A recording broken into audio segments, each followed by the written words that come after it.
মির্জা শানমুগ্ধ পর্ব ২১ জান্নাতুল ফেরদৌস মিথিলা। ভোঁতার যন্ত্রণায় জর্জরিত অবশ দেহখানা চুলের গোড়ায় গোড়ায় জমেছে তীব্র ব্যথা। চোখ দুটো এক প্রকার টেনে হিসড়ে খোলাবার সাধ্যি নেই। চোখের দুটো পাতায় ভার করেছে রাজ্যের সব ভার। শরীরের কোথাও অবশিষ্ট নেই বিন্দুমাত্র শক্তি। সজাগ মস্তিষ্ক বারবার জানান দিচ্ছে উঠে পড়ার সংকেত। কারোর চিকন চাকন নরম আঙুলগুলো আলতো করে বিলি কাটছে সিল্কি চুলগুলোর ফাঁকে ফাঁকে। চোখ বুজে নিস্তেজ আকারে পড়ে থাকা মাহি স্পষ্ট অনুভব করছে এহেন নরম স্পর্শ। চুলের ব্যথাগুলো ক্রমশ কমছে, তার স্বস্তি মিলছে অনেকটাই। সময় কতটুকু পেরোলো কে জানে। মাহির চোখ দুটো রয়ে শোয়ে নিজেদের পর্দা সরালো। ঝাপসা দৃষ্টিতে খুব একটা স্পষ্টতা নেই, ফলে সপ্তদশীর টানা টানা ভ্রুদয়ের মাঝে দেখা মিলল দু একটা ভাঁজের। মাহি বুক ফুলিয়ে নিঃশ্বাস টানল বেশ। অসারতায় ডুবে থাকা দেহটা বোধহয় সামান্য নড়ল এতে। সে আলগোছে ঘাড় বাঁকিয়ে তাকালো পাশে। তখনই ক্লান্ত চোখ দুটো ধরা পড়ল মিলার মলিন মুখখানা। মাহি থমকায়, এক মুহূর্ত থাই দৃষ্টিতে তাকিয়ে থেকে ভাঙা ভাঙা কণ্ঠে ফ্যাকাশে ঠোঁট দুটো নাড়িয়ে আওড়ায়, মিলা। সঙ্গে সঙ্গে বিদেশিনীর হরিণী চোখ থেকে টুপ করে ঝরে পড়ল এক ফোঁটা অশ্রু। তা অবশ্য নজর এড়ায় না মাহির। মেয়েটা কেমন নিষ্প্রাণ চাহনিতে তাকিয়ে রইল কেবল। ততক্ষণে মিলা সামলে নিয়েছে নিজেকে। ডান হাতের উল্টো পিঠে তড়াক করে ভেজা চোখ দুটো কোনো মতে মুছে নিয়ে সীমিত হেসে ঘাড় নাড়ায় ওপর নিচ। বা হাতে আঙুলগুলো ফের মাহির চুলের ভাঁজে ঢুকিয়ে মোটা কণ্ঠে বলল, হ্যাঁ মুনলাইট, ইটস মি মিলা। এখন কেমন লাগছে তোমার? মাহি মৌনে রইল কিয়ৎক্ষণ। চোখ দুটো নিবু নিবু, তার ফ্যাকাশে ঠোঁট দুটো তীর তীর করে কাঁপছে। মুখটা শুকিয়ে এইটুকুনো হয়ে গেছে। সপ্তদর্শী কেমন ঠোঁট উল্টালো, অবাধের ন্যায় আওড়ালো। খারাপ লাগছে, মাথা যন্ত্রণা হচ্ছে প্রচুর। কি হয়েছিল আমার সাথে? ওই রাক্ষসটা কি আবারও মেরেছে আমায়? মিলা অবাক হলো এহেন বাক্যে। মিলার অবোধ মুখাবয়ের পানে তাকিয়ে থেকে ভাবল, মেয়েটা কি তবে কিছুই মনে নেই মেয়েটানের করা বিশ্বাসঘাতকতার কথা? মিলা খানিক সময় নিল, দুহাতে ধরে ধরে মাহিকে তুলে বসালো কোনো রকম। দুর্বল মাহি হাত পা ছেড়ে দিয়েছে এক প্রকার। শির দ্বারা বোধ হয় আজ সোদা হবার নয়। মিলা তবুও তাকে বসিয়ে দিল। রসে সামান্য ঢোক গিলে আমতা আমতা করে শুধালো, তোমার কি কিচ্ছু মনে নেই মুনলাইট? মাহি ভ্রু কুঁচকে ফের। মিলার মুখায়বে এক অদ্ভুত উৎকণ্ঠা। চোখ দুটো ভরে আছে একরাশ প্রশ্ন। মাহি থমকে তাকিয়ে রইল কিছুক্ষণ। গলায় কেমন সন্দেহের ঝাঁজ ঠেলে আওড়ালো, কোন বিষয়ে বলছো মিলা? মিলা ততক্ষণে নিশ্চিত হলো মেয়েটার বলতে হালত সম্বন্ধে। বিগত 4টি দিন ধরে জ্ঞানহীন থাকায় হয়তো সেদিনকার ঘটনাগুলো কিছুই মনে নেই তার। মিলা আর আগ বাড়িয়ে বলল না কিছুই। গলার কাছে এসে আটকে যাওয়া কথাগুলো পানি ছাড়াই গিলে নিল বিদেশিনী। মনে মনে ভাবলো, অত বড় একটা দুর্ঘটনা কাটিয়ে সবেমাত্র জ্ঞান ফিরেছে মেয়েটার। এরই মধ্যে তার মস্তিষ্কে এত চাপ বাড়িয়ে লাভ নেই। মিলা দক্ষতার সাথে প্রসঙ্গ ঘোরালো। মুখে কপট হাসি ঝুলিয়ে দুবারে মাথা নাড়িয়ে বলল, কিছু না। তোমার নিশ্চয়ই মাথা ব্যথা করছে। আই থিঙ্ক এই মুহূর্তে তোমার হট বাথ নেওয়া উচিত। দেখবে মাথা ব্যথা একদম গায়েব। মিলা কথাগুলো খুব একটা মন্দ লাগেনি মাহির। এমনিতেই শরীরটা যা চেপে চেপে হয়ে আছে, মনে হচ্ছে কদিন ধরে বিনা গোসলে সারভাইভ করছে বেচারি। মাহি নিজে নিজেই উদ্যত হলো বিছানা থেকে নামতে। তবে মায়ের কাণ্ড দেখো, অসারতায় ডুবে থাকা শরীর নিয়ে কিনা নিজে নিজেই নামতে নিয়েছে বিছানা থেকে। অবশ হয়ে থাকা পা দুটোতে কোনো মতে মেঝেতে ঠেকাতেই গা শুদ্ধ ঝাঁকিয়ে ওঠে সপ্তদর্শী। মিলা তৎক্ষণাৎ এগিয়ে এসে আঁকড়ে ধরল মাহির দু পা হাতের কোনোই। কপালে একরাশ চিন্তার ছাপ ফুটিয়ে আওড়ালো, ইস, একা একা নামতে গেলে কেন মুনলাইট? আমি তো পাশেই ছিলাম, প্রয়োজনে ডাকবে আমায়। মাহি আলতো হাসল। উল্টো হাত ঘুরিয়ে মিলার হাতখানা শক্ত করে চেপে ধরে মিষ্টি হেসে বলল, ঠিক আছে, পাশে থেকো। মিলা এবারেও হতবাক হয়ে তাকিয়ে রইল। মেয়েটা এত অবুঝ কেন? তার মাত্র একটা কথাতেই কেমন গলে গেল দেখো। সপ্তদশীর চোখ মুখের দীপ্ততা বোঝা যাচ্ছে সে বুঝি বেশ বিশ্বাস করে নিয়েছে মিলাকে। তাই তো কেমন হাসি খুশি মুখে চেপে ধরে রেখেছে মিলার হাতখানা। মিলা আহত দৃষ্টি ফেলে মাহির হাতের দিকে আনমনে বলে উঠল, তুমি এত অবুঝ কেন মুনলাইট? মাহি বেশ কথাটা বেশ কথাটা তড়িৎ ভ্রু গুটিয়ে সন্দিহান গলায় প্রশ্ন ছুড়ল, কি বললে?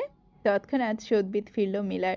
মুখ ফসকে বেরিয়ে যাওয়া কথাখানা অলক্ষ্যে জিভের দাঁত কেটে আমতা আমতা সুরে শুধালো, না না, কিচ্ছু না, চলো তোমায় ওয়াশরুম অব্দি দিয়ে আসি। মেয়েটার শরীরের অবস্থা খুব একটা স্থিতিশীল না হওয়ায় তর্কে গেল না মাহি। মুখটা আগের ন্যায় মলিন রেখে মিলার হাত ধরেই এগোয় সামনের দিকে। কয়েক কদম নিঃশব্দে হাঁটলেও হঠাৎ করেই মাহির মুখে বুলি ফুটল। ঘাটটা সামান্য এদিক ওদিক নাড়িয়ে নরম কণ্ঠে বলল, মেয়েটেনকে দেখছি না যে, কোথায় উনি? থমকায় মিলা। এক্ষুনি থেমে গেল তার পা দুটো। পাশ থেকে মাহিও থামতে হলো তার অমন হুটহাট থেমে যাওয়াতে। সপ্তদশী আলগোছে ঘাড় বাঁকিয়ে তাকালো মিলার মুখ পানে। মেয়েটা দৃষ্টি লুকাচ্ছে, মুখখানা কাচুমাচু করে রীতিমতো। এবারে মনটায় কেমন কেমন উচাটন পরিলক্ষিত হলো মাহির। সে তৎক্ষণাৎ সন্দিগ্ধ গলায় জিজ্ঞাসা করে ওঠে, কি হলো তোমার? আজ এমন উদ্ভট আচরণ করছো কেন? মিলা তৎক্ষণাৎ জবাব দিল না। খানিকক্ষণ ঢোক গিলে স্রেফ জানালো, কিছু না, চলো। মাহি এবার অনড় নিজে বাক্যে। তড়িৎ মিলার হাত থেকে নিজের কোনোই ছাড়িয়ে নিয়ে শত দুর্বলতা সত্ত্বেও কঠিন গলায় আওড়ায়, কথা ঘোরাবে না মিলা। আমি বেশ টের পাচ্ছি তুমি আমার কাছ থেকে কিছু লুকোচ্ছ। এখন ভালোই ভালোই বলো সবটা। মিলা নিশ্চুপ, নজর ঠেকিয়েছে মেঝেতে। তা দেখে মাহির কেমন রাগ হলো মনে হচ্ছে। মেয়েটা দাঁত খিচে অন্যত্র মুখ ঘুরিয়ে আওড়ালো, চলে যাও আমার ঘর ছেড়ে, আর মেডেনকে পাঠাও, যাও। মিলা মুখ বুজে শুনল সবটা। মাহিও কথাগুলো খুব একটা পাত্তা না দিয়ে হাত বাড়িয়ে তাকে ধরতে গেলে হাতটা কেমন ছোঁ মেরে সরিয়ে নিল মাহি। ঝাঁজ দেখিয়ে ফের বলল, ধরবে না হামাই তুমি, যাও মেয়েডেনকে ডাকো। মেলার বুঝি আর সহ্য হলো না এহেন কথা। সে কেমন তিতিক্ষে মেজাজে তক্ষুনি বলতে শুরু করলো, maiden maiden maiden, stop of talking about her moonlight. তোমার মুখে ও নামটাও শোভা পায় না, কেননা আজকে তোমার এহেন করুণ অবস্থার জন্য কেবলমাত্র সেই দায়ী। হতভম্ব মাহি। মিলার কথাগুলো বোধগম্য হয়নি তার। সে কেমন অবোধ চোখে তাকিয়ে আছে মিলার পানে। মিলার বড় মায়া হলো মাহির এহেন মুখখানা দেখে। সে কিছুক্ষণ রয়ে শুয়ে নজর ঝুঁকলো, অতপর ফের বলতে লাগলো, গত 4 দিন ধরে তুমি সেন্সলেস ছিলে মুনলাইট। তোমাকে অতিমাত্রায় সিডেটিভ ড্রাগস দেওয়া হয়েছিল, আর সেটা অন্য কেউ নয় বরং মেইডেন ইরাই দিয়েছিল তোমায়। তিনি শুধু এটুকু করেই থামেননি মুনলাইট, তিনি তোমাকে। বাকিটুকু বলতে গিয়ে হুট করে তার গলা ব্যথা হয়ে গেল মিলার। চোখ দুটো হয়ে উঠল ছলছল। এদিকে মাহি কেমন থমকে গিয়েছে, মুখখানায় তার লেপটে গিয়েছে ব্যথাতুর ছাপ। মস্তিষ্কে করে নাড়ছে হাজারো প্রশ্ন। সে এবার নিজ থেকেই চাপা স্বরে জিজ্ঞাসা করে উঠল, আমাকে? মিলা বেশ সময় নিয়ে ঢোক গিলে কয়েকবার নজর লুকিয়ে আবারও শুধালো, তোমাকে তোমাকে দিয়ে এসেছিল সিডের ঘরে। তারপর কি হয়েছে তা আমি জানি না, তবে এটুকু শুনেছি মানুষ তার তোমার আর সিটকে আপত্তিকর অবস্থায় দেখেছে। আমি বলতে বলতে মিলা হঠাৎ টের পেল তার পাশে দাঁড়িয়ে থাকা মাহি কেমন ধপ করে বসে পড়েছে মেঝেতে। মিলা হকচকায় তড়িঘড়ি করে নিজের হাঁটু গেড়ে বসলো মেঝেতে। দুহাতে মাহির বাহুদ্বয় সামান্য ঝুঁকিয়ে উঠে বলল, এমন লাইট, আর ইউ ওকে? কথাটা আদৌ সপ্তদশীর কানে গেল কিনা কে জানে। মেয়েটা কেমন থমকে তাকিয়ে আছে শূন্যে।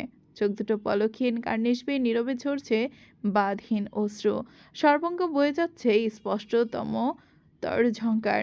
মুখটা হা করে রাখা তার। বোধহয় নিঃশ্বাস টানতে ফের কষ্ট হচ্ছে বেচারির। মিলার বুক কেঁপে উঠল মাহির এইরূপ অবস্থা দেখে। সে কেমন বিচলিত হয়ে মাহিকে জড়িয়ে ধরতে গেলে আচমকা হাত উঠিয়ে বাদ সাধল মাহি। থমকানো কণ্ঠে ঘন ঘন নিঃশ্বাস ফেলে বলল, লিভ মি অ্যালোন। মিলা তৎক্ষণাৎ বুঝল কথাটা। অবধের সুরে মাথা কাত করে সন্ধিহান গলায় জিজ্ঞাসা করল, হুঁ? কথাটা শেষ হতে সেকেন্ড খানেক লেগেছে বোধহয়। এর মধ্যে মাহি কেমন সর্বশক্তি দিয়ে চেঁচিয়ে উঠে বলল, I said leave me alone. ভরকায় মিলা। তৎক্ষণাৎ হতবাক হয়ে উঠে দাঁড়ায় বসা ছেড়ে। কিয়ৎক্ষণ মাহির পানে দৃষ্টি ফেলে, পরক্ষণে গুটি গুটি পায়ে চলে যায় ঘর ছেড়ে। এদিকে মাহি কেমন হাঁসফাঁস করছে, দুহাতে নিজের শরীরটা খামচে ধরছে বারংবার। ঘন ঘন নিঃশ্বাস ফেলে কাঁদতে চাইছে মেয়েটা, তবে আশ্চর্য, গলা দিয়ে আওয়াজ বেরোচ্ছে না কেন তার। মাহি আর বসে থাকার মুরুদে নেই, তখনই উদ্ভ্রান্তের ন্যায় দুহাতে ভর দিয়ে হাঁটু ঠেকিয়ে এগোচ্ছে সামনে। কিয়ৎক্ষণ বাদেই দুর্বল মানবী চলে আসে ওয়াশরুমের কাছে। ওয়াশরুমের দরজা ধরে কোনো মতে উঠে দাঁড়ায় সে। গায়ের জোরে ভেতরে ঢুকে দরজা না লাগিয়ে চলে গেল শাওয়ার স্ট্যান্ডের নিচে। তড়িঘড়ি করে স্ট্যান্ডের সুইচ চাপার সাথে সাথে সপ্তদশীর ওপরে ঝপঝপিয়ে নামলো পানির বহর। বাইরে স্নোফল হচ্ছে, ভেতরে আবহাওয়া ভীষণ ঠান্ডা। তারপর সপ্তদর্শী ভুলক্রমে চেপে বসেছে ঠান্ডা পানির সুইচ। বরফ গলা ঠান্ডা পানি শরীর ছুঁয়ে যেতেই গা কাটা দিয়ে উঠল মাহির। বেচারা পানির নিচে দাঁড়িয়ে থেকে কাঁপছে থরথর করে, পা দুটো টলছে তার, সেই সাথে ঠোঁট দুটো কাঁপছে তিরতির করে। মাহি কিয়ৎক্ষণ একই ভঙ্গিতে দাঁড়িয়ে রইল, কাঁপা কাঁপা চোখ দুটো আলতো করে তাকালো সম্মুখের আয়নায়। সেথায় স্পষ্ট প্রতিবিম্বিত হচ্ছে সপ্তদশীর মুখখানা। চেহারা সে কি করুণ অবস্থা হয়েছে, ঠোঁটের কোণ ফেটে গিয়ে কালচে দাগ বসেছে, গাল দুটো এখনো আঙুলের ছাপ স্পষ্ট, কপালে বাঁধা মোটা ব্যান্ডেজ, কান দুটো ঝাঁঝা করে উঠছে এক কথায়, তোমাকে সিডের ঘরে পাঠানো হয়েছিল। মনস্তার তোমাকে আর সিডকে আপত্তিকর অবস্থায় দেখেছে। তড়িৎ চিৎকার দিয়ে নিজের মাথা চেপে ধরে মাহি। কাঁদতে কাঁদতে বেচারি বসে পড়ে মেঝেতে, উদ্ভ্রান্তের ন্যায় নিজের গায়ে একের পর এক চর বসিয়ে হেঁচকি তুলে বলতে থাকে, কেন বিশ্বাস করলাম ওনাকে, কেন আমি এত সহজে মানুষকে বিশ্বাস করে ফেলি, কেন করি। মস্তিষ্ক ফাঁকা লাগছে মাহির, শরীরটা চলে যাচ্ছে অদেখা আগুনে। সে তড়িঘড়ি করে নিজের গা ঘষতে লাগলো, হাতের লম্বা লম্বা নখ দিয়ে গায়ের চামড়া আঁচড় দিয়ে যাচ্ছে অনবরত। সেই মেয়ে কখনো সুস্থ অবস্থায় কোনো পুরুষের দিকে চোখ তুলে তাকায়নি, শেষে কিনা তাকে সিডেটিভ ড্রাগস দিয়ে অন্য একটা পরপুরুষের ঘরে পাঠানো হয়েছিল। কথাটা মনে পড়তেই গা গুলিয়ে ওঠে মাহির। নিজের শরীরটাকে ইচ্ছে মতো জখম করেছে পাগল মেয়ে। দুহাতে আঙুলগুলো খামচে ধরে ঠোঁট কামড়াতেই হঠাৎ মস্তিষ্ক টনক নড়ল আর এক কথা, সে ঠিক আছে তো, তার সাথে উল্টোপাল্টা কিছু হয়নি তো। তরাক ঢোক গিলল মাহি। একজন সুস্থ স্বাভাবিক মেয়ে থোড়াই উদাসীন হয় তার শরীর নিয়ে। মাহি তৎক্ষণাৎ নিজের দিকে দৃষ্টি ফেলল। নিজের দেহে আদৌ কোনো আমূল পরিবর্তন এলো কিনা তা দেখতে অত তৎপর হলো পরক্ষণে। দুপুর গড়িয়ে সন্ধ্যা নাম্বার জোগাড়, এ নিয়ে 20 জন মেয়েদের সে খাবারের জন্য অনুনয় করে গিয়েছে মাহিকে। মেয়েটা যেন এক মুঠো হলেও অন্তত খায়। ডাক্তারদের প্রেসক্রিপশন অনুযায়ী সে এখনও বেশ দুর্বল। ঠিকমতো খাওয়া দাওয়া করে ওষুধ না খেলে সে আবারও অসুস্থ হয়ে পড়বে। এহেন চিন্তা থেকেই মেয়েটনরা বেশ কয়েকবার মেয়েটাকে বুঝিয়ে সুঝিয়ে গিয়েছে, কিন্তু মাহি কারো কথা শোন না তো দূর, কারোর দিকে ফিরে অবধি তাকায়নি। সারাক্ষণ জানালার বাহিরে কাউচের উপর হেলান দিয়ে বসে থেকে তাকিয়ে আছে বাহিরে। মিলা দূর থেকে দেখেছে সব। তার ধারণা মতে সপ্তদশী বোধহয় নিজের থেকে ঘটে যাওয়া খারাপ ঘটনাগুলোর জন্য ডিপ্রেশন। মিলা কয়েকবার গিয়েছে মাহির কাছে, সাধ্যমতো অনুরোধ করেছে খাওয়ার জন্য, তবে কাজে দেয়নি তা। ঘরের দরজার কাছে বিষণ্ণ মুখে দাঁড়িয়ে থাকা মিলা এবার দীর্ঘ নিঃশ্বাস ফেলল। মুখটাতে অন্ধকার লেপ্টে নিয়ে আলগোছে ভাবে দেহ বাঁকিয়ে করিডোরের দিকে এগোতেই হুট করে ধাক্কা খেল কারো শক্তপোক্ত বুকটার সঙ্গে। ঘটনার আকস্মিকতায় তখনই পেছন থেকে ছিটকে পড়ল মিলা। তাল সামলাতে না পেরে পা দুটো ভেঙে পড়ে গেল মেঝেতে। সঙ্গে সঙ্গে বেচারি এক হাতে চেপে ধরল কোমর, ঠোঁট গুলিয়ে অস্পষ্ট ব্যথাতুর শব্দ তুলে চোখ দুটো কুঁচকে সামনে তাকাতেই দেখে পাহাড়ের মতো সটানভাবে দাঁড়িয়ে আছে এডউইন। মুখটা কেমন বিরক্তিতে কুঁচকে রাখা তার। মিলাখানিক ঢোক গিলল। তড়িঘড়ি করে নিজের নজর ঝোঁকাতেই দেখতে পেল এডউইনের দাঁত কিরমিরে কণ্ঠ। চোখে দেখো না গ্লুপায়া, স্টুপিড। হাঁটার সময় চোখ দুটোকে হাতে নিয়ে ঘোরো নাকি? মিলা ঠোঁট কামড়ে বসে আছে, চিবুক নামিয়েছে গলার কাছে, এক হাতে কোমর টলতেই দেখলো সম্মুখে থেকে একখান শক্তপোক্ত হাত বাড়িয়ে দিয়েছে তার পানে। মিলা ভয়ার্ত ঢোক গিলে দুধারে মাথা নাড়ায়। তক্ষুনি অ্যাডুইন দিয়ে বসলো রাম ধমক। নাটক করবে না বেয়াদব, এক্ষুনি উঠো বলছি। এন ধমকে মিলার মতো ছোটখাটো মানুষটা কি আর ঘাড়তেরামি করতে পারে? সে সঙ্গে সঙ্গে হাত উঠিয়ে চেপে ধরে অ্যাডুইনের বাড়িয়ে রাখা হাত। অ্যাডুইন টান বসালো জোরে সোরে। মুহূর্তে বসা ছেড়ে উঠে দাঁড়ায় মিলা।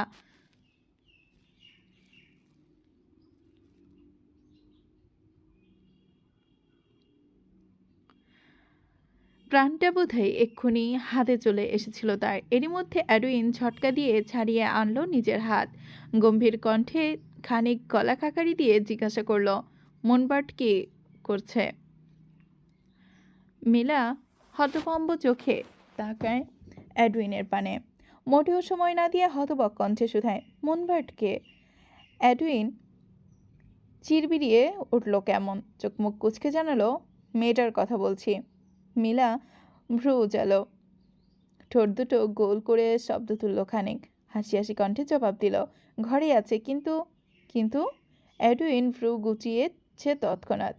কণ্ঠে সন্দেহতীত ভাব ঠেলে পরপর প্রশ্ন ছুড়ল কেমন। মিলার মুখায়বের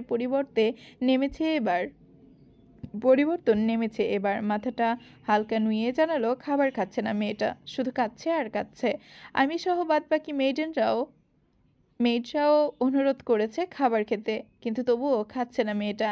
এমন করতে থাকলে তো আবার অসুস্থ হবে। অ্যাডুইন গম্ভীর মুখে শুনল সবটা। খানিক সময় নিয়ে পকেটে গুজে রাখা হাত বাড়ালো উল্টো পথে। হাত গুজে পা বাড়ালো উল্টো পথে। পেছনে থেকে মিলা চেয়ে রইল কেবল। আনমনে বিড়বিড় করলো, এতদিন হলো প্যালেসে থাকছি, অথচ আজ অব্দি আমার নামটাও ঠিকঠাক মতো উচ্চারিত হয়নি লোকটার মুখে। আর এদিকে মাত্র কদিন হলো মুনলাইট এসেছে প্যালেসে, আর অমনি ওকে ডাকনাম দিয়ে ফেলেছে। আর আমাকে? ও হ্যাঁ, আমাকে তো দিয়েছে গ্লুপায়া। নাম মনস্তার কোথায়? হাতে অস্ত্র নিয়ে দায়িত্বরত গার্ডস এমনভাবে দাঁড়িয়ে আছে দরজার কাছে। অ্যাডুইনের হুটহাট প্রশ্নে তারা মুখে উত্তর না দিলেও অবশ্য স্রেফ তর্জনী উঁচিয়ে তাক করলো ছাদের দিকে।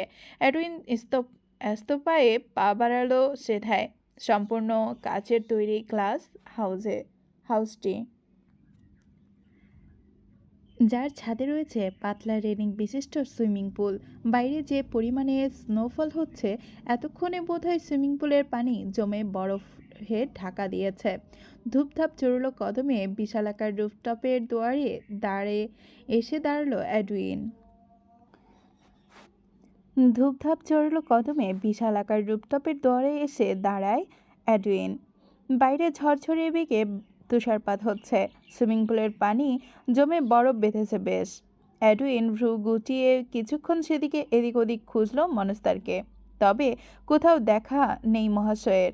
সে এবার গম্ভীর মুখে উল্টো পথে পা বাড়াতে হঠাৎ থেমে গেল কেন যেন। বিচক্ষণ মস্তিষ্ক তখন হুট করে দানা বাঁধল সংশয়। সে তক্ষুনি পা বাড়ালো রুফটপে। কিছুটা সামনে এগুলো সুইমিং পুল, পাশে ঘন বরফে আচ্ছাদিত মেঝে। অ্যাডুইন একটু এগোতেই হাত পা কেমন ঘষে যাচ্ছে বারবার। সুইমিং পুলের একদম কাছে এসে দাঁড়িয়ে খতিয়ে খতিয়ে দেখে বুঝলো বরফের নিচে ডুবে আছে কেউ। শুধু ডুবে থাকা না, সে রীতিমতো এহেন বরফ পানিতে সাঁতরাচ্ছে। অ্যাডুইনের কাশি উঠে গেল এহেন কাণ্ডে। বেচারা তড়িঘড়ি করে নিজের গায়ের ওভারকোটটা আরেকটু চেপে ধরল গায়ের সঙ্গে। এদিকে অ্যাডুইনের কাশির শব্দে বরফের পাতলা আস্তরণে ভেঙে মাথা বের করলো মনস্তার। ভ্রু গুটিয়ে কঠিন মুখায়বে তাকালো অ্যাডুইনের পানে। অ্যাডুইন দাঁড়িয়ে থাকতে পারছে না ঠান্ডায়। বেচারার পা দুটো কাঁপছে রীতিমতো। মনস্তার সেদিকে তেমন একটা পাত্তা দিল না। বরফের পাতলা আস্তরণ ভেঙে দুহাতে ছড়িয়ে চিত হয়ে সাঁতার কাটতে লাগলো আবারও। এদিকে তার এমন উদ্ভট কাণ্ডে মাথা খারাপ হয়ে যাচ্ছে অ্যাডুইনের। এই লোকের গায়ে কি গন্ডারের চামড়া নাকি? এর ঠান্ডা লাগে না? অবশ্য এ তো আর নতুন নয় তার জন্য। তবুও অ্যাডুইনের বরাবরের ন্যায় আজ অবাক হলো। কিয়ৎক্ষণে চুপ করে দাঁড়িয়ে থেকে গলা খাকারি দিয়ে কাঁপা কাঁপা কণ্ঠে বলল, monster, I have something to inform you. মানুষ তার শুনল। উল্টো হয়ে সাঁতার কাটতে কাটতে আদেশ ছুড়ল, ঝেড়ে কাশ। এডউইন বোকার মতো গলা ছাড়ল, তবে কাশি আর উঠল না। খানিকক্ষণ ভ্যাবলা কান্তের ন্যায় দাঁড়িয়ে থেকে অস্থির গলায় জানালো, আপনি উঠে এলে সুবিধা হতো বলতে। মনস্তার বুঝি ভারী বিরক্ত হলো এরূপ বাক্যে। সে সাঁতার থামিয়ে শক্ত মুখে তাকালো এডউইনের পানে। বেচারা এডউইন আগে থেকে মাথা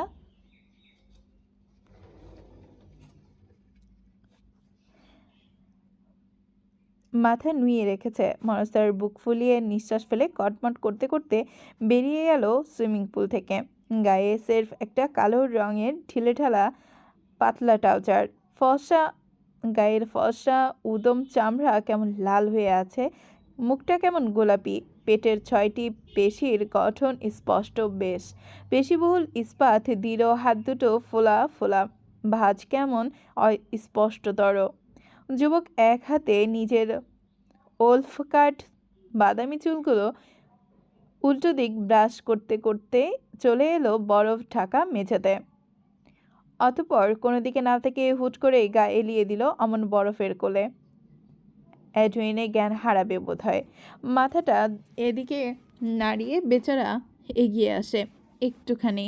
গায়ে এলিয়ে শুয়ে থাকা মনস্তারের পানে দৃষ্টি কায়েম না করে তাকালো অন্যত্র। ফটাফট কণ্ঠে বলতে লাগলো, মনস্তার, মেয়েটা জ্ঞান ফেরার পর থেকে না খেয়ে আছে। সে কখন থেকে একাধারে কেটে যাচ্ছে। বলেছিলাম কি, আপনি যদি কথাটা মুখ থেকে সম্পূর্ণ বেরোয়নি এখনো।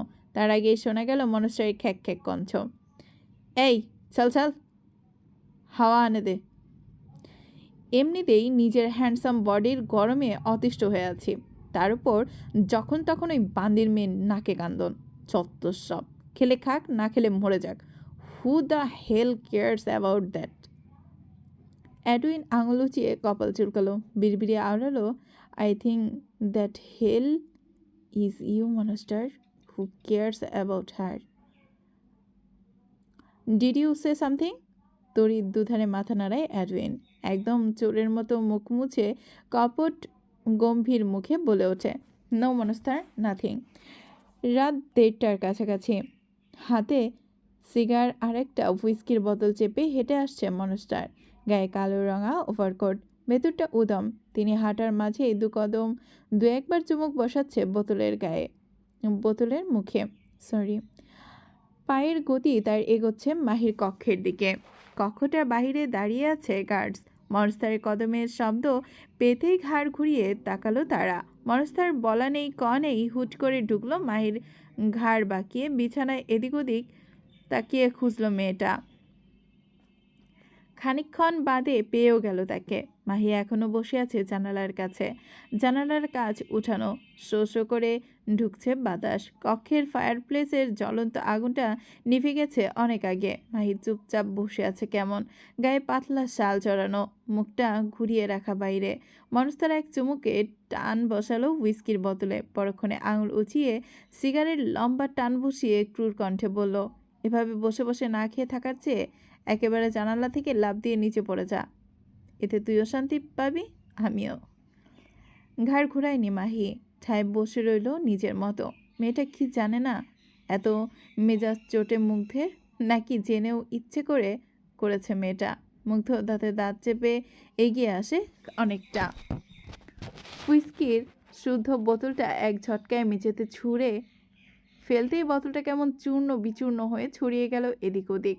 মাহি এবার আতকে উঠল খানিক। রয়ে ঘাড় বাঁকিয়ে ছলছল চোখে তাকায় মুগ্ধর পানে। মুগ্ধ নজর তীক্ষ্ণ করলো তা দেখে। মাহির অক্ষিপল উপস্থিত অশ্রু দেখে ক্রূর হাসল যুবক। ব্যঙ্গাত্মক স্বরে বলল, নষ্টা মেয়েদের এই এক হাতিয়ার। আর কিছু পারুক বা না পারুক, কুমিরের কান্না দেখিয়ে যে কাউকে হাত করতে ঠিকই পারে।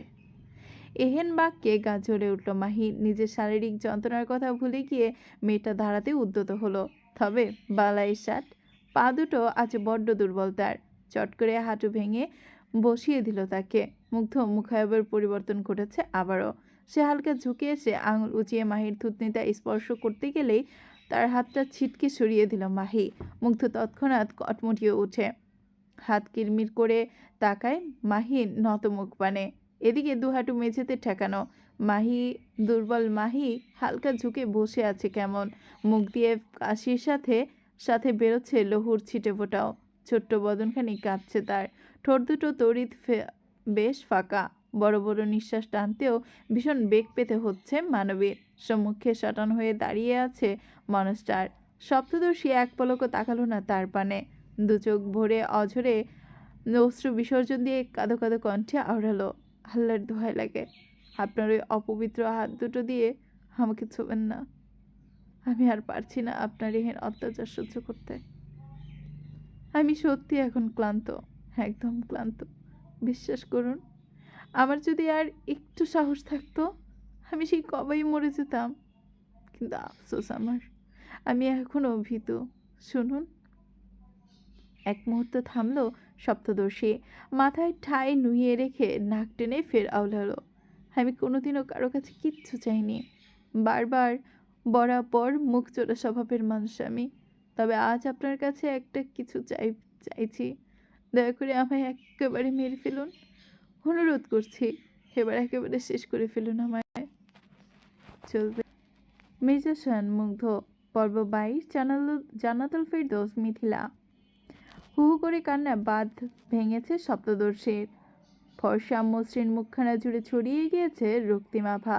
সরু নাকের পাটাটা ফুলে গিয়ে বরাবরের ন্যায় পাকা টমেটোর রং ধারণ করেছে আজ। তুলতুলে অধৈর্যরা কাঁপছে তীর করে। সে আবারও নাক টানল। সম্মুখে সটানভাবে দাঁড়িয়ে থাকা নির্দয় মানব এত কিছু শুনেও ক্রূর হাসি টেনেছে ঠোঁটের কোণে। দুহাতু আলগোছে মেঝেতে ঠেকিয়ে ঝুঁকে এসেছে মেয়েটার দিকে।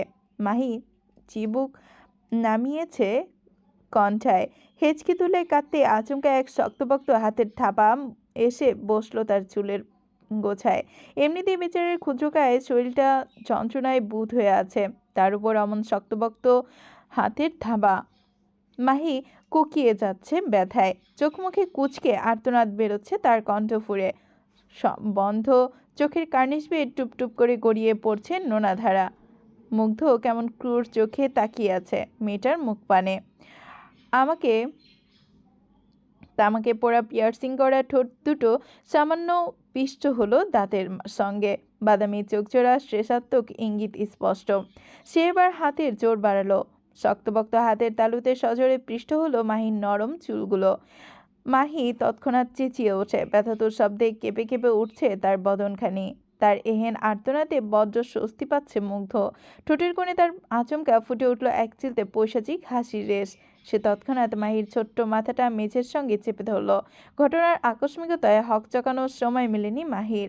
মাথার একপাশে শক্তপোক্ত হাতের থাবা। বেচারির মাথাটা কেমন পিষে যাচ্ছে মার্বেলের মেঝের সঙ্গে। হাতের জোর বাড়াচ্ছে মুগ্ধ। মাহি গোংড়াচ্ছে বেশ। হাত পা ছুঁড়ে তরপাচ্ছে গলাকাটা মুরগির ন্যায়। এদিকে মুগ্ধের তাতে কিছুই যায় আসেনি বোধহয়। নির্দয় মানব নিজের নির্দয়তার কঠোর ছাপ ফোটালো কণ্ঠে। দাঁতে দাঁত খিচে আওড়ালো, ইউ বিচ! যেখানে আমি আমার বাপের কথাই কানে তুলি না, সেখানে তুই কোন চ্যাটের বাল, যার কথা আমি মানতে যাব? And I said you wanna die right. বলে অট্টহাসিতে মাতল যুবক। হাতের থাবায় জোর বাড়িয়ে মাহির গাল দুটোকে এক প্রকার থেতলে দেবার পায়তারা চালিয়ে ফের কঠিন গলায় শুধালো, ইউ নো হোয়াট বান্দির মেয়ে, তোর মরণ অত সহজে হবে না। অ্যাটলিস্ট আগামী 6 মাসে তো হবেই না। ইউ নো না, for the next 6 months you were my bloody bed partner, the one I bred to make my mistakes, nothing else. অবশ্য তোর মতো স্লাটকে এর চেয়ে বেশি কিছু বানানো যায় না। এটুকু শরীরে তোর যা গরম, পুরুষ মানুষের সান্নিধ্য পেলে তো আর কথাই নেই। চোখ দুটো ফেটে অশ্রু গড়াচ্ছে মাহির। বুকটা খান খান করছে নির্দয় মানবের প্রতিটা তিরস্কারে। মুখ ফুটে চিৎকার করে কিছু বলতে ইচ্ছা করছে তার। আমি স্লাট নই, আমি মোটেও অপবিত্র নই। আপনার ধারণা সম্পূর্ণ ভুল। বুকে চিৎকার করে কথাটা বললেও কণ্ঠস্বর রুদ্র মাহির। এদিকে মেঝেতে শুয়ে কাতরাতে থাকা মেয়েটার ঘাড় বারবার আঙুল দাবিয়েছে মুগ্ধ। প্রবল জোরে হ্যাচকা টানে মেয়েটাকে উঠিয়ে বসালো পরক্ষণে। মাহির চোখ কুঁচকে রেখেছে। এখন আর শব্দ তুলে কাচ্ছে না সপ্তদর্শী। মুগ্ধের দৃঢ় চোয়াল শক্ত হচ্ছে ক্রমশ, চোখ দুটোয় লেপ্টে গিয়েছে এক প্রকার আগুন। মাহি মুখ পানে এখন আর শব্দ তুলে কাচ্ছে না সপ্তদর্শী। মুগ্ধের দৃঢ় শক্ত চোয়াল হচ্ছে ক্রমশ, চোখ দুটোয় লেপ্টে গিয়েছে এক প্রকার আগুন। মাহি মুখপানে কটমট দৃষ্টি বজায় রেখে সে কেমন চিরবিরিয়ে আওড়ালো, লিসেন জানোয়ারের বাচ্চা, এসব ফাকিং মেলোড্রামা কথাবার্তা তোর বাদ বাকি পার্টনারদের শোনাবি, আমাকে নয়। I just hate you and your words. ঘৃণা করি আমি তোকে, শুনেছিস? ঘৃণা করি তোকে। তুই যদি আমার শিকার না হতিস বান্দির মেয়ে, তাহলে এতক্ষণে তোকে নিজ হাতে জ্যান্ত মাটিতে পুঁতে ফেলতাম। বাট আমার অনিচ্ছা সত্ত্বেও for the next 6 months you have to be allied. ছ এই 6 মাসে রোজ আমার টর্চারগুলো সহ্য করতে হবে তোকে। তোর শরীরের সম্পূর্ণ আনাচে কানাচে থাকবে আমার দেওয়া মারের দাগ। Cause I have your pains. বিশ্বাস কর, তোর তিলে তিলে পাওয়া কষ্টগুলো দেখতে ভীষণ এনজয় করি আমি। হতবাক চোখে তাকিয়ে আছে সপ্তদর্শী, চোখ দুটো নীরবে অশ্রু ঝরাচ্ছে তার, মুখে তেমন রাগ নেই। একটা মানুষ ঠিক কতটা নির্দয় হলে এমন একটা কথা বলতে পারে তা জানা নেই তার। এদিকে মুগ্ধের চোখ দুটো আজ কেবলই ঘৃণা। মেয়েটার দিকে তাকাতেই বোধহয় নাক ছিটকাচ্ছে যুবক। সে তৎক্ষণাৎ মাহির মাথাটা ঝাঁকিয়ে দূরে সরালো। এহেন অতর্কিত কাণ্ডে তাল সামলাতে না পেরে বেচারি ফের ছিটকে পড়ল মেঝেতে। ছোট্ট মুখখানা তার ঠেকে গেল চুলের আবচায়।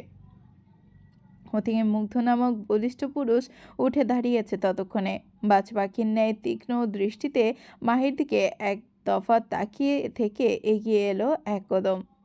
নির্দয়তার চরম সীমানায় পৌঁছে গিয়ে নিজের ভারী কদমের তলায় জোরপূর্বক পিষ্টে ধরল মাহির নরম পা। মাহি তৎক্ষণাৎ হুড়মুড়িয়ে উঠে বসে, ঠোঁট কামড়ে কাঁদতে কাঁদতে চেপে ধরে মুগ্ধের পা।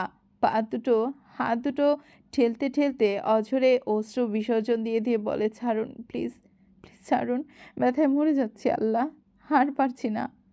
মুগ্ধ কানে তুলেনি কথাটা। নিজ পায়ের তলায় মাহির পাটা পিষতে পিষতে কটমটিয়ে আওড়ালো, ব্লাডি স্লাট, 6 মাস আমার কাছে থাকার পর যদি বেঁচে ফিরিস, তাহলে দেশে গিয়ে শুধু একটা না 1000টা পার্টনার জুগিয়ে নিস। বাট এখনও এখানে ভুলক্রমেও আমি বাদে অন্য কারো দিকে চোখ তুলে তাকালে তোকে উত্তপ্ত সালফারিক অ্যাসিডে চোবাবো আমি, মাইন্ড ইট।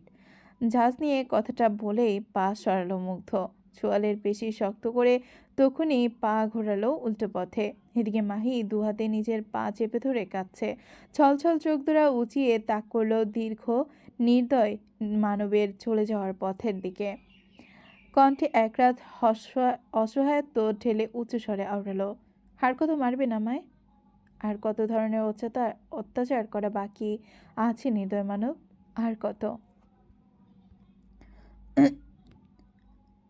মুগ্ধের চলন্ত পা দুটো থমকায়, ঘাড় বাঁকিয়ে না তাকিয়ে যুবক দাঁড়িয়ে যায় ঠায়।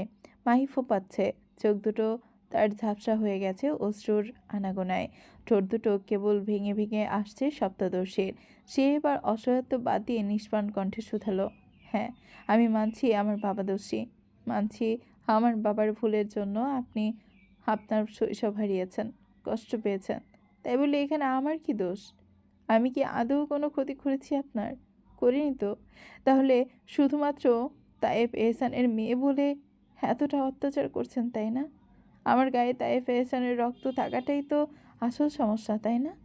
আচ্ছা ঠিক আছে, আমি যদি আমার গা থেকে নিজের সব রক্ত সরিয়ে ফেলি, তবে কি আপনি থামবেন বলুন?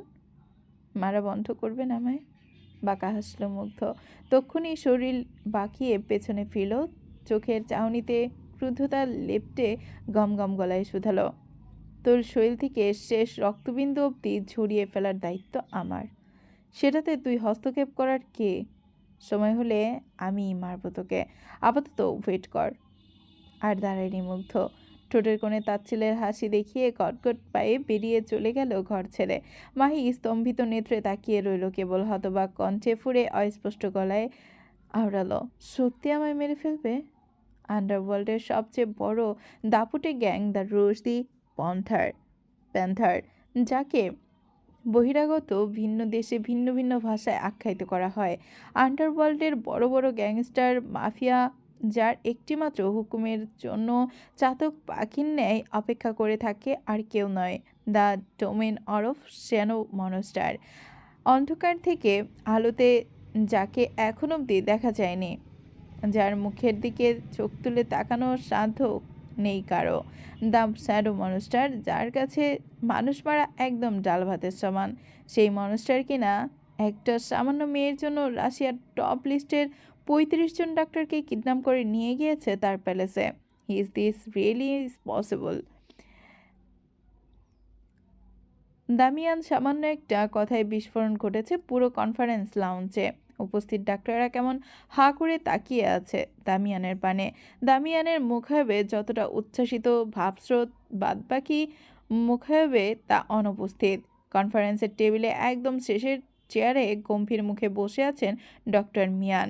বাঁ হাতের কোনোই ঠেকানো টেবিলের ওপর, আঙুল খেলছে পেন্সিল। নাকের ওপর ঝুলে থাকা চশমাটা খানিক ঠেলে ঠুলে গম্ভীর মুখে গম্ভীর পুরুষ গম্ভীর গম্ভীর পুরুষ গম্ভীর কণ্ঠে আওড়ালেন, সো ডক্টর দামিয়ান, আপনি বলতে চাইছেন আমি সহ এখানে যারা যারা আছে তারা সবাই গত 2 দিন আগে দ্য শ্যাডো মনস্টার হিডেন প্যালেসে গিয়েছিলাম? Like seriously? যে প্যালেসের ঠিকানাটাই কারোর ঠিকঠাক মতো জানার কথা নয়, সেই প্যালেসে কিনা আমরা গিয়েছি, তারপর আবার বেঁচেও ফিরেছি। Is this not funny? Damian অতিষ্ঠ হলো ফের। মোটা পেটখানা দুধারে হাত ঠেকিয়ে বাজখাই কণ্ঠে আওড়ালো, আই এম সিরিয়াস ডক্টর। মিয়ান ফোঁস করে নিঃশ্বাস ফেললেন এহেন কথায়।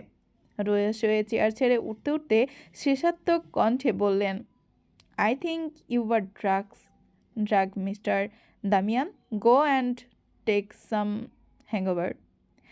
তেতে উঠল দামিয়ান, গলায় ঝাঁজ ঢেলে যেই না কিছু বলতে যাবে অমনি খেয়াল করলেন বাকিরাও একে একে উঠে যাচ্ছে চেয়ার ছেড়ে। ডক্টর মিয়ানের পিছু পিছু বেশ কজন চলে গিয়েছে ইতিমধ্যে। দেমিয়ান বড্ড হতাশ হলেন। উদাস মুখে হাত বাড়িয়ে চেয়ারে টেনে বসে দুহাতে চোখ দুটো চেপে ধরলেন। বেশ কিছুক্ষণ পর কাঁধে কারো শীতল স্পর্শ অনুভূতি হতেই হকচকিয়ে ঘাড় বাঁকায় দামিয়ান। চোখ দুটো উপরে তাকিয়ে দেখল ডক্টর আন্দালিব কেমন সন্ধিয়ান দৃষ্টিতে তাকিয়ে আছে তার পানে। দামিয়ান তক্ষুনি নড়ে চড়ে বসলেন। জিজ্ঞাসা চোখে আন্দালিবের পানে তাকিয়ে থাকতেই আন্দালিব কেমন সন্ধিহাকুল কণ্ঠে বলে ওঠে, I think you are right Damian. গতকাল ঘুম থেকে ওঠার পর আমার ওয়াইফ আমার বেশ কয়েকবার জিজ্ঞাসা করেছিল আমি গত 2 দিন কোথায় ছিলাম, বাট আমার সত্যি মনে হচ্ছিল না আমি বাড়ির বাইরে গেছিলাম। ইভেন এখনও মনে পড়ছে না এ বিষয়ে। তবে আমার ওয়াইফ তো আর মিথ্যে বলবে না, রাইট? ইজ ইউ নো আমি কখনো বাইরে রাত কাটাই না। তাহলে আমি গত 2 দিন কোথায় ছিলাম? আমার কেন যেন মনে হচ্ছে তুমি সত্যি বলছো, কিন্তু ডাউট হচ্ছে এ নিয়ে যে যেখানে আমাদের কিছু মনে পড়ছে না সেখানে তুমি এত কিছু মনে রাখলে কীভাবে? দামিয়ান উৎসাহিত হয়ে তৎক্ষণাৎ চেপে ধরে আন্দালিবের হাত। লোকটাতে বিন্দুমাত্র সময় না দিয়ে নিজের পাশে আসনে বসিয়ে বিবৃতি দিল তখনকার পুরো ঘটনা। যত শুনেছে ততই যেন অবাক হচ্ছে আন্দালিব। তার চোখ মুখে স্পষ্ট অবিশ্বাসের ছাপ। নিজ কানে এত কিছু শুনে বোধহয় বিশ্বাস করতে পারছে না দামিয়ানের কথাগুলো। দামিয়ান হাঁপিয়ে উঠেছে বলতে বলতে, গলা শুকিয়ে কাঠ প্রায়। টেবিলের উপর বেড়ে রাখা পানির গ্লাসটা তক্ষুনি হাতে উঠিয়ে চুমুক বসালো দামিয়ান। লম্বা লম্বা নিঃশ্বাসে কয়েক সেকেন্ডের মধ্যেই গিলে নিলেন সম্পূর্ণ গ্লাসের পানি। পাশ থেকে আন্দালিব কেমন শান্ত কণ্ঠে আচমকা বলে ওঠে, যদি মনস্টার কোনোদিন নিজে জানতে পারে তোমার কথা তবে কি করবে দামিয়ান? দামিয়ান ঘন ঘন নিঃশ্বাস ফেলে মুঠোয় চেপে ধরেছে কাচের গ্লাসটা। দৃষ্টি তীক্ষ্ণ নিয়ে ঠোঁটের কোণে লেপটে দিল এক চিলতে বাঁকা হাসি রেশ।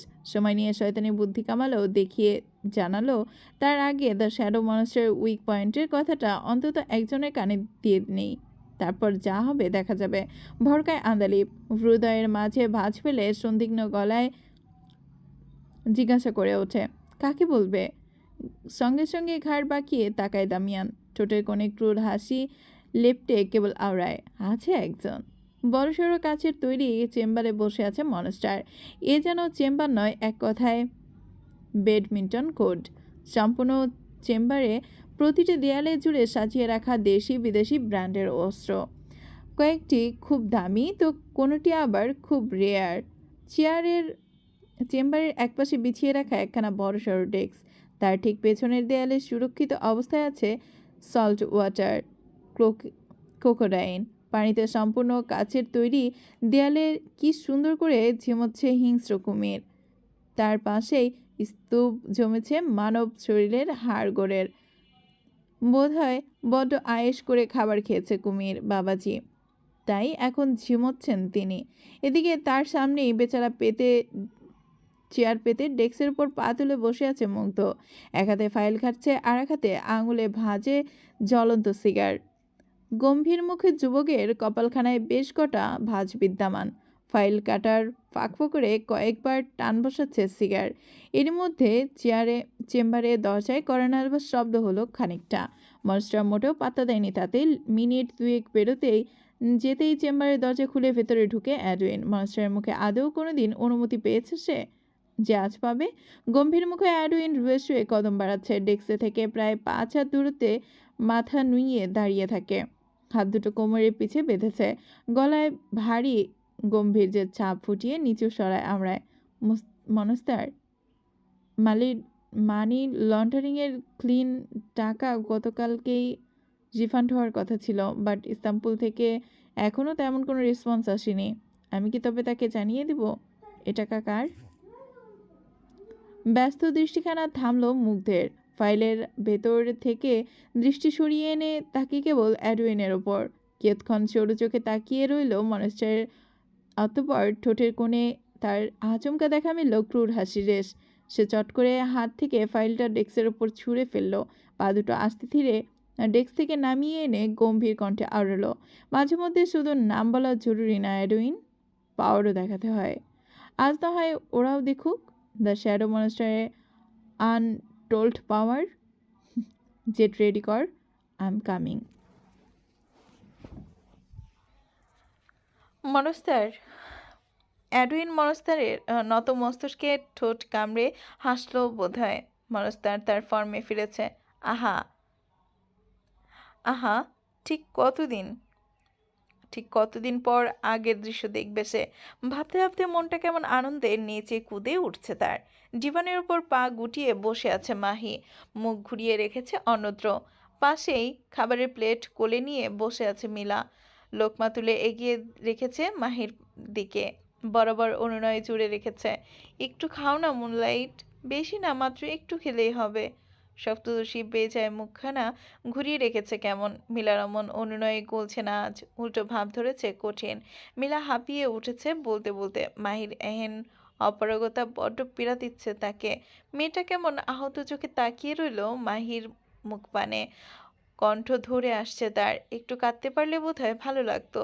সে বহু কষ্টে ঢোক গিল, খানিকটা রুয়েসে বলল, মুনলাইট, আমি জানি তোমার বিশ্বাস একবার ভেঙেছে। এ নিয়ে আমি নিজেও বড্ড আফসোস করেছি। তবে বিশ্বাস করো, এখানে আমার কোনো দোষ নেই। আমি বহুবার চেয়েছি তোমায় আটকাতে। একবার নিষেধও করেছিলাম, কিন্তু বাকিটা আর বলা হলো না মিলার। তার আগেই ঠুকরে উঠল যুবতী। মাহির মন গলল কিনা কে জানে। সে সময় নিয়ে ঘাড় বাঁকিয়ে তাকালো। কপাল কুঁচকে কিয়ৎক্ষণ তাকিয়ে থেকে ফোঁস করে নিঃশ্বাস ফেললে শুধালো, হয়েছে, আর কাঁদতে হবে না। কই দেখি কি এনেছো? থামল মিলা। কান্না ভুলে ফ্যাল করে তাকিয়ে রইল মাহির পানে।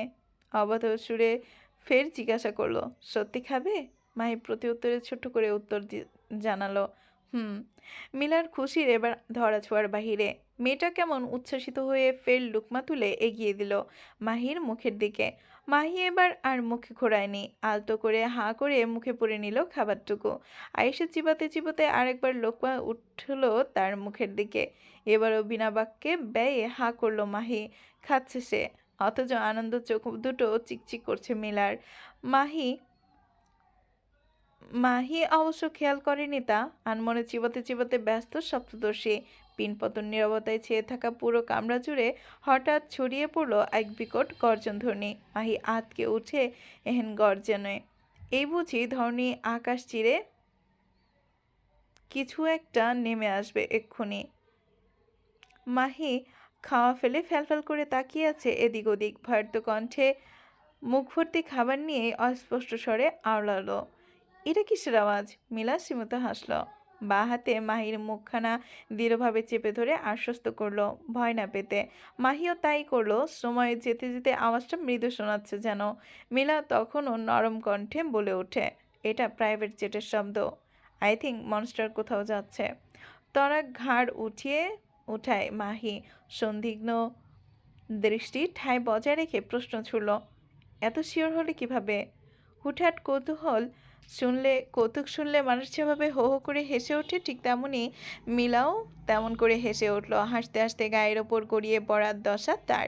মাহি অপমানিত বোধ করলো এহেন কাণ্ডে। সে কি এমন কথা বলল যে এভাবে হাসতে হবে? মাহি গাল ফুলিয়ে অন্যত্র তাকায়। তা দেখতে পেয়েই চট করে হাসি থামায় মিলা। রাগিনীর রাগ ভাঙানোর কায়দায় তক্ষুনি এক হাত চেপে ধরে নিজের কান। অপরাধীর কণ্ঠে বলে, সরি সরি মুনলাইট, আর হাসবো না। এই যে দেখো কানে ধরেছি। এই তাকাও না। মাহি দৃষ্টিতে তাকায় তো এক পলক। কপট ভাব ধরে বলে ওঠে, এত হাসলে কি নিয়ে শুনি? মিলা মুচকি হাসে ফের। প্লেটে খাবার মাখতে মাখতে জানালো, মনস্টার গুপ্ত প্যালেসের উপর দিয়ে জেট উড়িয়ে নিয়ে যাবার ক্ষমতা অন্য কারো আছে বুঝি? তা ভেবেই হাসছিলাম। মাহি ঠোঁট গোল করে শব্দ তুলল সামান্য। মিলা আরেক লোকমা তুলে ধরতেই মুখে পুরল খাবারটা। আয়েশ করে চিবোতে চিবোতে বিড়বিড় করে বলল, তার মানে মনস্টার প্যালেসে নেই। গুড। হুম, কিছু বললে মুনলাইট? মিলার অবোধ প্রশ্নে চটজলদি না বোধক মাথা নাড়ায় মিলা। মিলাও যেচে পড়ে জিজ্ঞেস করেনি কিছু। দুজন কিয়ৎক্ষণ চুপ থেকে থাকতেই ঘরে এসে পা রাখলো আর এক মেয়েট। যুবতী রাশিয়ান কন্যা ঘরে ঢুকে ছুটে এলো মিলার নিকট। মিলা তাকে দেখতে পেয়ে ভ্রু কুচকায় কেমন। মুখ ফুটে কিছু জিজ্ঞাসা করবার আগে শুনতে পায় মেয়েডেনের ব্যস্ত কণ্ঠ, মিলা ডিয়ার, আজ রাতে ট্রাক আসবে তো? মিলা বুঝল প্রসঙ্গ। কপালের কুঁচকে রাখা চামড়া খানিকটা শিথিল করে নিয়ে হাঁপ ছেড়ে জানালো, ও ইয়েস, আজ রাত 9টা-10টার দিকে চলে আসবে আশা করি। মেইড প্রসন্ন হাসলেন এরূপ উত্তরে।